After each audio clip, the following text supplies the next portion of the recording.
చిన్న పామునైనా పెద్ద కట్టెతోని కొట్టాలి అన్నట్టే చేస్తున్నారు బీఆర్ఎస్ పార్టీలు. జూబ్లీహిల్స్ ఎన్నికల్లో నోటిఫికేషన్ ఇంకా రానే లేదు, ఎన్నికల వేడి పుట్టనే లేదు. కానీ బీఆర్ఎస్ పార్టీ మాత్రం అన్ని పార్టీల కంటే ముందే మేల్కున్నది, ఎలక్షన్ వేడి పుట్టిస్తున్నది. చూడండి ఈ BRS party working president KTR ఎట్లా మాటలు రువడి వెంచిండో. మీరుగిన రేవంత్ నగర్లో పొరపాటున ఒక్క ఓటు కాంగ్రెస్ వడనిస్తే ఆ ఓటు మీ ఇల్లు మీరు కూలగొట్టుకుంటందుకు వేసుకునే ఓటే అవుతుంది. ఒక్క ఓటు మీరు పొరపాటున వేసినా ఒక్కొక్క గరీబోని ఇల్లు కూలగొట్టేందుకు మీరు సంధించినట్టు అవుతుంది, వాళ్ళకి లైసెన్స్ ఇచ్చినట్టు అవుతుంది. మరి కావన్నా వద్దాం మీరే ఆలోచన చేయండి. ఇన్నరా రాబోయే జూబ్లీహిల్స్ ఉప ఎన్నికలలో కాంగ్రెస్ పార్టీకి ఒక్క ఓటు వేయద్దు, కాదని వేస్తే ఏడార్ల ఒంటె బతికే అవుతుంది అన్నట్టు చెప్తుండు. హైడ్రా అనేది పెద్దోళ్ళ ఇంటి మీదకి పోదు. రేవంత్ రెడ్డి అన్నగాడు ఇక్కడనే ఉంటాడు, తిరుపతి రెడ్డి అని, దుర్గం చెరువు పక్కకు నీళ్ళల్లో కట్టిండి ఇల్లు FTLలో, ఆడికి మాత్రం పోదు హైడ్రా.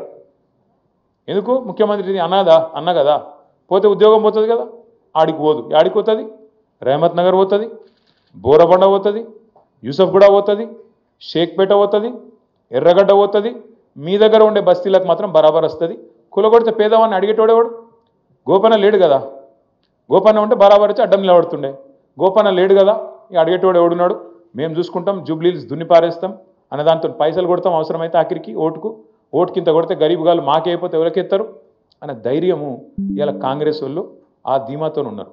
పొరపాటున మీరు ఓటు చెయ్యి జరుపుకున్నారే అనుకో, మీ కొంపలు కూలగొట్టేతానికే బుల్డోజర్లకు లైసెన్సులు మీరే ఇచ్చుకున్న వాళ్ళు అవుతారు. మీరు రేవంత్ రెడ్డి అన్ననో తమ్ముళ్ళో కాదు కదా, వాళ్ళ అన్న తిరుపతి రెడ్డి షెర్ల కట్టుకున్న ఇల్లు ఏడోకా ఉండదు.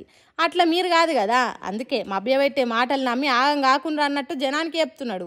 మీకోసం కొట్లాడే మాగంటి గోపీనాథ్ లేడు కాబట్టి జర ఆలోచన చెయ్యండి ఎన్నికల మంటలంట పెట్టిండు. కేటీఆర్ మాటలు విన్నాక కాడమ పాటోళ్ళు ఏం చేస్తారో ఏమో కానీ అందరికంటే 100 అడుగుల ముందే ఉండాలి అన్నట్టు జూబ్లీహిల్స్ ఉప ఎన్నికల యుద్ధానికి రంగం సిద్ధమవుతున్నారు. బీఆర్ఎస్ సీటు కాబట్టి ఖచ్చితంగా గెలిచే సర్కార్కు సవాల్ ఇస్రాలే అనే కసితోని కనబడుతున్నది బీఆర్ఎస్ పార్టీ అంటుర్రు. కేటీఆర్ మాటలు విన్న జూబ్లీహిల్స్ పబ్లిక్ చూడాలి మరి ఏమవుతుందో.